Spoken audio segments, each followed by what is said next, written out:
नमस्कार सगळ्यांना. श्री स्वामी समर्थ. तर या अधिक महिन्यामध्ये आपल्याला आपल्या नणंदेची ओटी भरायची आहे. तर ती ओटी कशी भरावी? ओटीमध्ये लागणारं साहित्य कोणतं? आणि ओटी कोणत्या दिवशी भरावी? ओटीमध्ये जर भेटवस्तू द्यायची असेल, तर ती भेटवस्तू कोणती द्यावी? त्याचबरोबर नणंदेचा आदर सन्मान कसा करावा?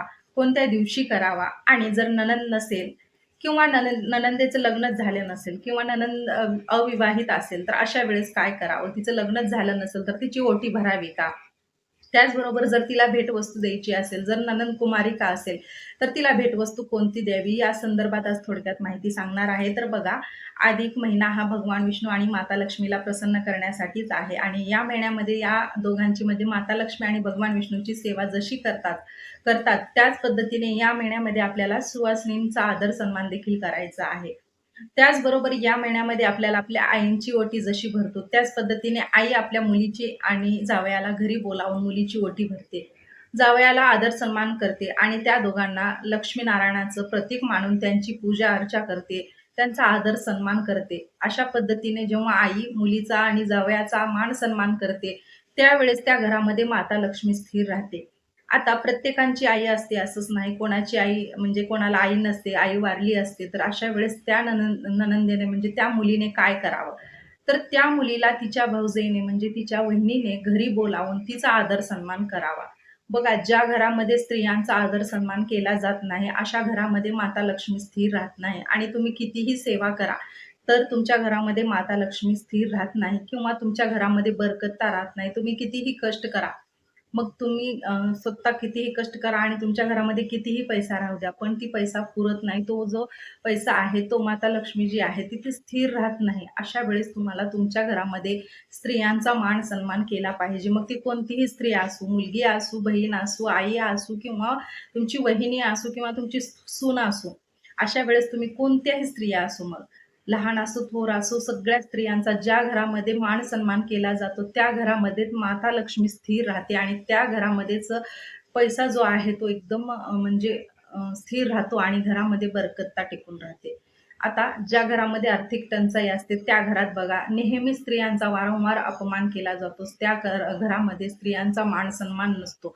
त्यामुळे त्या घरामध्ये माता लक्ष्मी स्थिर राहत नाही. ज्या घरामध्ये स्त्रिया जी तुमची गृहलक्ष्मी आहे किंवा तुमची जी कुलस्त्री आहे, तर तिचाच तुम्ही कधी मान-सन्मान केला नाही, तिलाच कधी तुम्ही सन्मानानं वागवलं नाही, तर अशा वेळेस तुमच्या घरामध्ये कधीच माता लक्ष्मी स्थिर राहत नाही. म्हणून जर तुमची सासू नसेल, तर तुम्ही तुमच्या नणंदेला आवर्जून घरी बोलावून तिची ओटी भरावी, तिच्या नवऱ्याचा आणि तिचा मान-सन्मान करावा, आदर-सत्कार करावा. ते देखील दोघं माता लक्ष्मी आणि भगवान विष्णू म्हणजे लक्ष्मीनारायणाचा जोडा म्हणून त्यांचं तुम्हाला पूजन करायचं आहे आणि घरामध्ये त्यांना बोलावून त्यांचा आदर-सन्मान करायचा आहे. अशा सेवा केल्यानेच तुमच्या घरामध्ये माता लक्ष्मी आणि भगवान विष्णूची कृपा अखंड नांदते आणि तुमच्या सौभाग्यामध्ये देखील भर येते. त्यामुळे तुम्ही आवर्जून तुमची सासू नसेल, तर तुम्ही तुमच्या नणंदेला घरी बोलावून तिची ओटी भरावी, तिचा आदर सन्मान करावा. तुम्ही तुमच्या नणंदेच्या नवऱ्याचा देखील मान-सन्मान करावा. भगवान विष्णूचं प्रतीक मानून त्यांचं तुम्हाला पूजन करायचं आहे. त्यांना देखील मान-सन्मान म्हणून तुम्ही एखादी भेटवस्तू द्यायची आहे. अशा पद्धतीने तुम्ही घरी आल्यावर तुमच्या नणंदेचा आणि तिच्या नवऱ्याचा मान-सन्मान करावा. आता नणंदेला घरी कोणत्या दिवशी बोलवावं? तर बघा, अधिक महिना हा भगवान विष्णू आणि माता लक्ष्मीचाच महिना मानला जातो. आणि हा जो महिना आहे तो सर्वश्रेष्ठ महिना आहे. खूप पवित्र महिना आहे आणि या महिन्यामध्ये कोणताच मुहूर्त आणि कोणताच शुभ वेळ न पाहता तुम्ही कोणत्याही दिवशी तुमच्या नणंदेला घरी बोलावून तिचा आदर सन्मान करावा. आता जर शक्यतो तुम्ही वेळ नसेल तर शुक्रवारी बोलवा.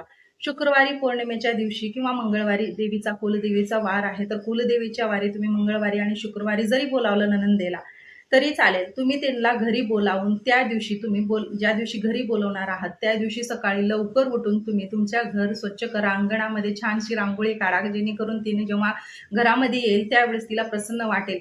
जशी की माता लक्ष्मी येण्यासाठी आपण आपला मुख्य दरवाजा प्रसन्न ठेवतो, त्या पद्धतीनेच तुम्ही तुमची नणंद घरी येताना जो घराचा मुख्य दरवाजा आहे तो एकदम स्वच्छ आणि पवित्र ठेवायचा आहे. त्यासमोर छोटीशी रांगोळी काढा. दरवाजाच्या उंबरठ्याला तुम्हाला हळदीचं लेपन करायचं असेल तर हळदीचं लेपन करा. त्याचबरोबर घरामधली देवपूजा वगैरे आवरून घ्या आणि त्यानंतर मग तुम्ही तुमचे स्वयंपाक वगैरे आवरून घ्या आणि नणंद जेव्हा घरी आली त्यावेळेस हसतमुखाने तिचं स्वागत करा. आता नणंद घरी आल्यानंतर पहिल्यांदा तिला घरी बोलावून तुम्ही तिचं स्वागत केल्यानंतर आसनावर बसवा.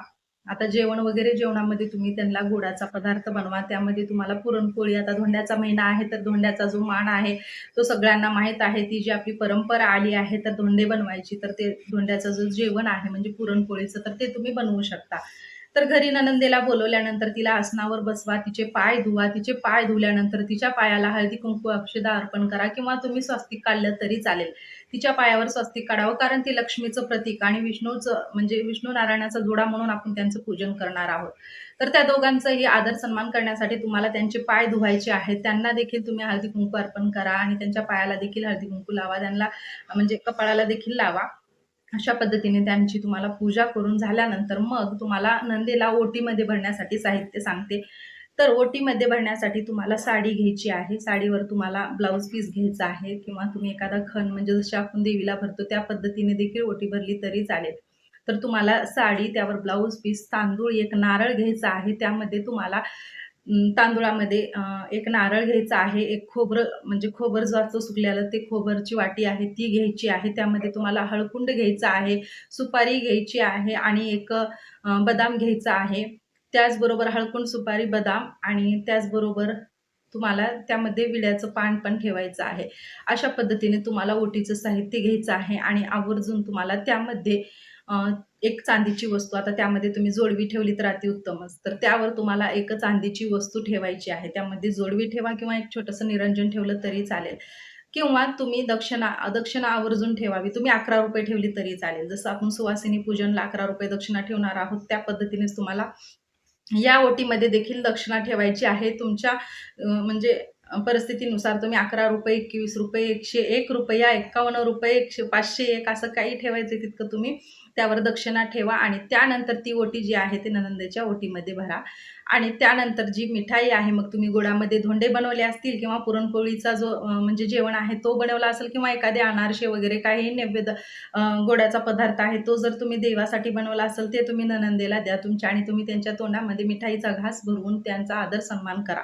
अशा पद्धतीने तुम्हाला नणंदेच्या सोबतच तुमच्या नणंदेच्या नवऱ्याची देखील म्हणजे पूजा अर्चा करायची आहे आणि नणंदेचा देखील मान सन्मान करून त्या दोघांची तुम्हाला मान सन्मान करून नणंदेची ओटी भरायची आहे.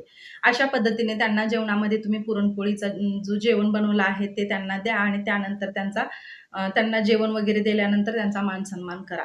अशा पद्धतीने तुम्ही त्यांची ओटी भरा आणि ही सगळी सेवा तुम्हाला भगवान विष्णू आणि माता लक्ष्मीला प्रसन्न करण्यासाठीच करायची आहे.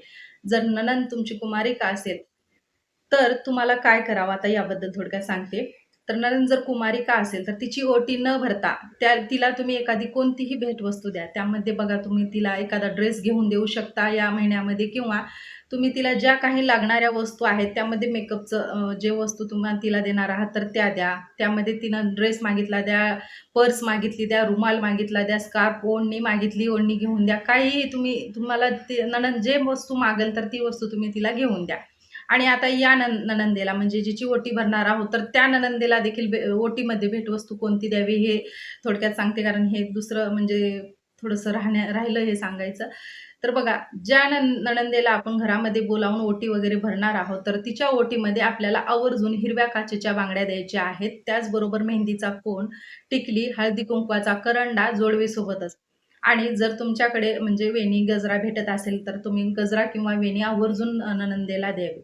तर या सगळ्या सौभाग्याचा जो शृंगार आहे तर त्यामधल्या 16ची 16 वस्तू तुम्हाला नणंदेच्या ओटीमध्ये घालायच्या आहेत. त्यामध्ये काजळ झालं, कुंकू झालं, हळदी-कुंकू झालं, त्याचबरोबर टिकली झाली, जोडवी झाली, गजरा झाला, बांगड्या झाल्या, नेलपेंट झाली, मेहंदी कोन झाला, काजळ झालं, अशा सगळ्या ज्या काही वस्तू आहेत तर त्या तुम्हाला नणंदेच्या ओटीमध्ये भरायच्या आहेत. जेणेकरून तुमचं देखील सौभाग्य अखंड राहण्यास मदत होते आणि याने देखील आपलं सौभाग्य जे आहे ते स्थिर राहतं. म्हणून तुम्ही आवर्जून नणंदेला हे सौभाग्याचे जे काही वाण आहे म्हणजेच की जे शृंगार आहेत तर ते तुम्ही आवर्जून नणंदेच्या ओटीमध्ये भरावे.